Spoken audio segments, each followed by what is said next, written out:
Okay, we're gonna videotape going out this channel because it is pretty hairy. We draw 4 feet 2 inches and we're doing this at high tide.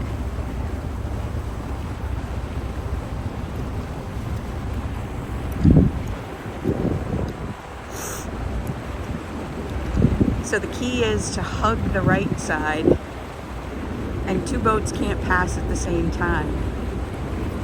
You want to hug that, oh, this side.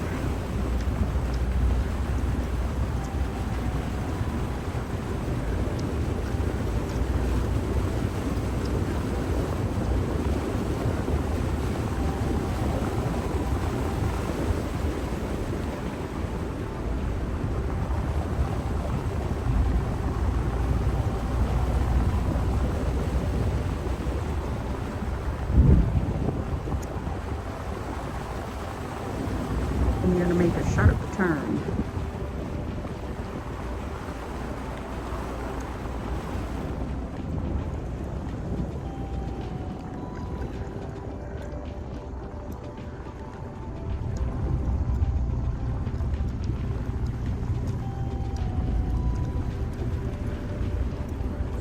And this is how close you are to the other side.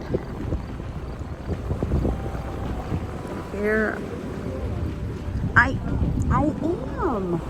Jeez. Always the director. Look, this is how close you are to shore. And it's only about 6 feet deep at high tide.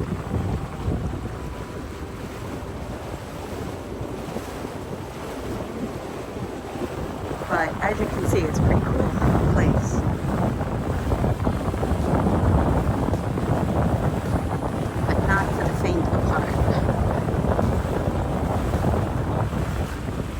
Channel markers coming in. It is not marked at all.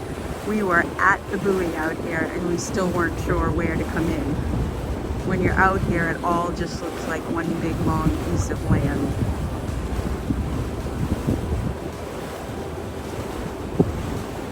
Yeah, it's still 6 feet right here.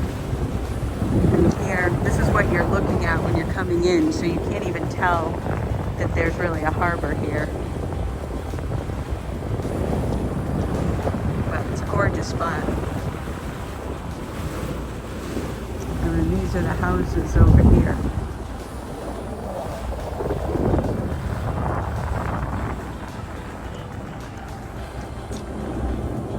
Captain Black.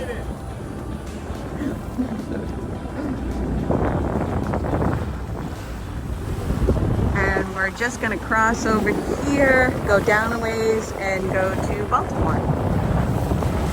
See you in a bit. We're in the fog, and this is what we just came across. Did I tell you I hate fog? It's a big blip on my radar. It's a little hairy. And I get scared.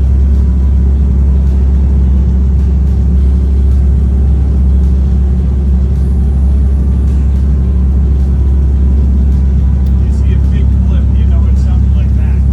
Too far. On the back at my John Wick. I'd like to find out what party you're going to.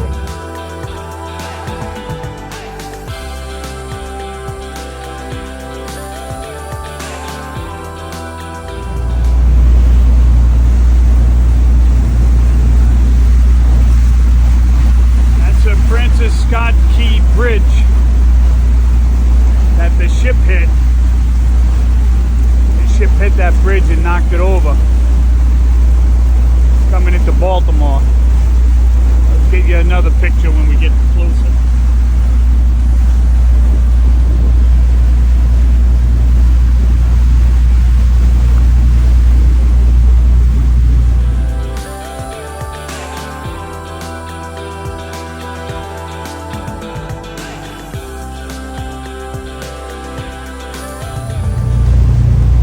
That's a Francis Scott Key Bridge that the ship hit.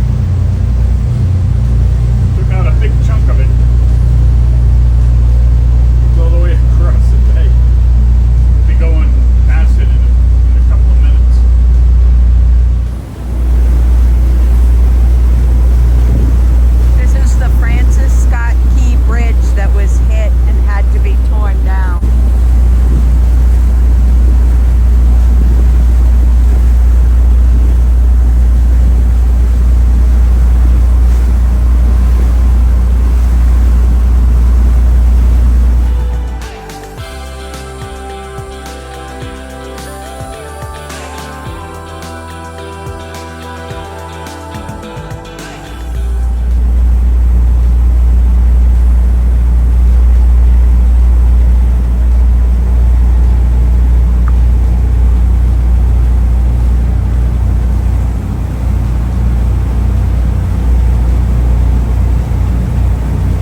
Okay, behind us is Fort McHenry, where Francis Scott Key, right, wrote the Star Spangled Banner poem. And Dawn's going to read you some interesting facts about it, where the battle took place. So the battle was 25 hours with bombs and rockets to Fort McHenry, and on the morning of September 14th, when the smog and fog cleared, the defenders were still there, forcing the British land and sea forces to withdraw, unable to take the city.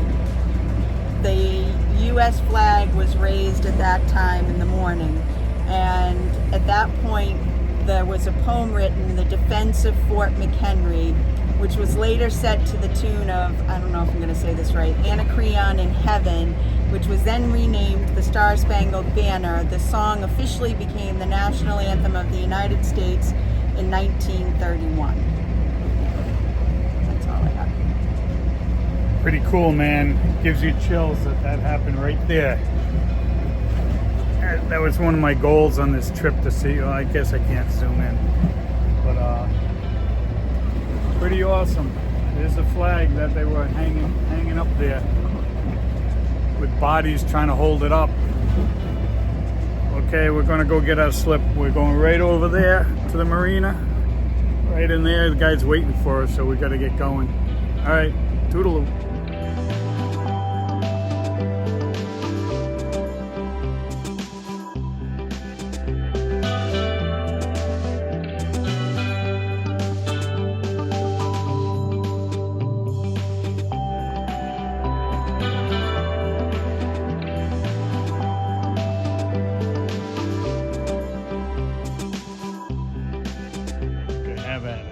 In 1916, the Fine Arts Commission sponsored a national competition for a statue to honor Francis Scott Key and the defenders who protected Baltimore during the War of 1812. It chose Orpheus by Charles Niehaus. America's involvement in World War I delayed the completion of the statue, dedicated on Flag Day, June 14, 1922, and originally placed in the middle of the entrance road. The statue was moved to its current location in 1962. Orpheus and the surrounding grove of flowering crabapple trees shows the transformation of Fort McHenry from an active military base to a place of reflection and commemoration.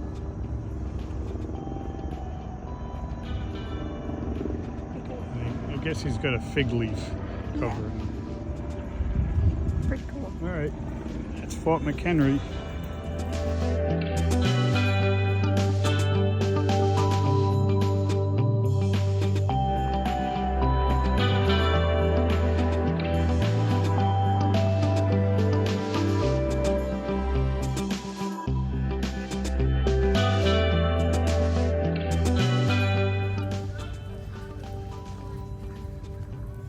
That's Fort McHenry.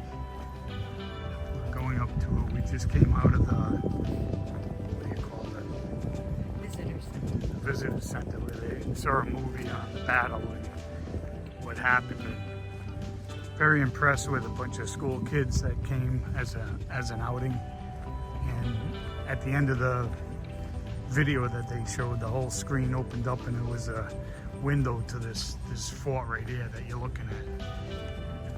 And the flag, and they started playing the national anthem, and all the kids stood up and most of the adults did not. We did, but very impressed with the young kids.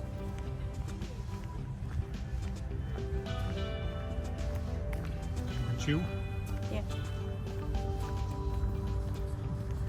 I didn't realize the adults did. No, I looked. Adults didn't. You and I did. I think there was one other that did. That was.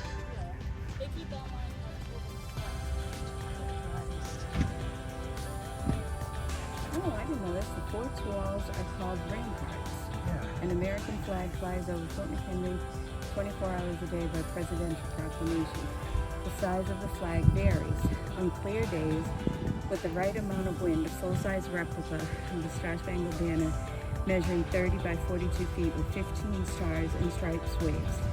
The fort also flies smaller versions of this flag on rainy days, and at night a small modern 50-star flag is flown. In 1948, a proclamation issued by President Harry S. Truman stated that as a perpetual symbol of our patriotism, the flag of the United States shall hereafter be displayed at Fort McHenry National Monument and historic shrines at all times during the day and night, except when the weather is inclement. At night, the flag is illuminated by lights powered by solar panels. Walls are the ramparts. I always thought the towers were the ramparts.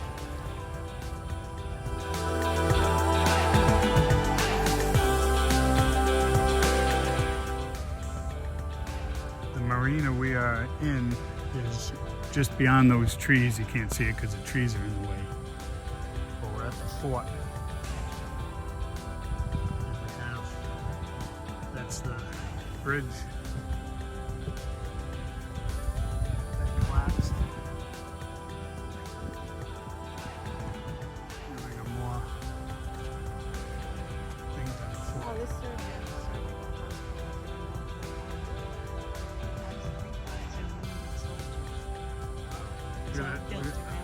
Look at the size of those guns. Man.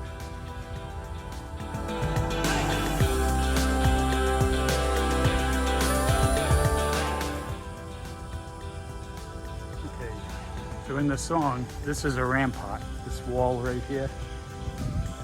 It's pitched back.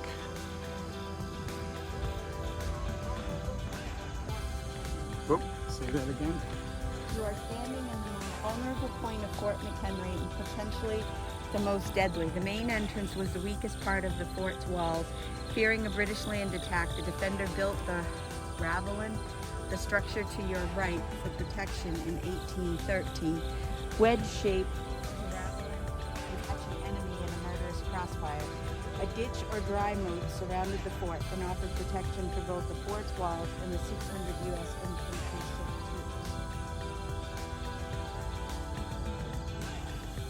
Very cool.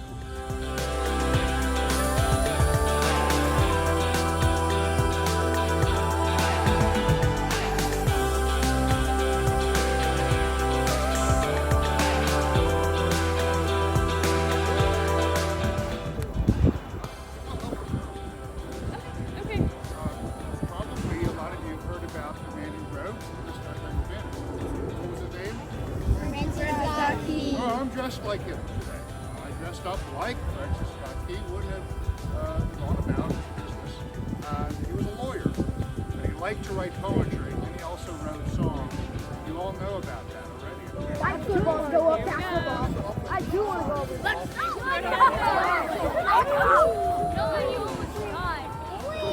It's going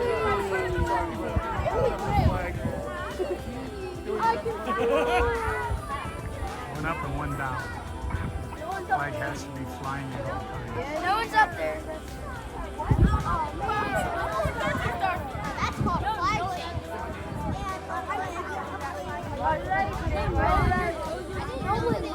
I didn't know what it was. No. Bro, what if I that shocked me. I was like, So if I don't think we can all help folding, but if we want to come see how you fold. Flag that they just put up was a historic flag from the time with 15 stripes and 15 stars representing the colony. The one they took down is the one we have today with 50 and 13 stripes.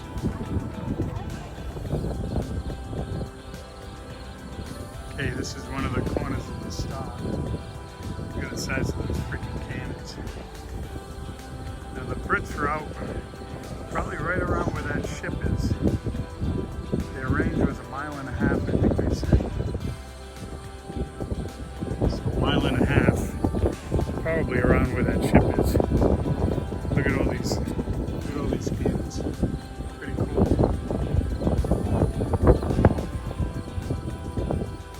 I think that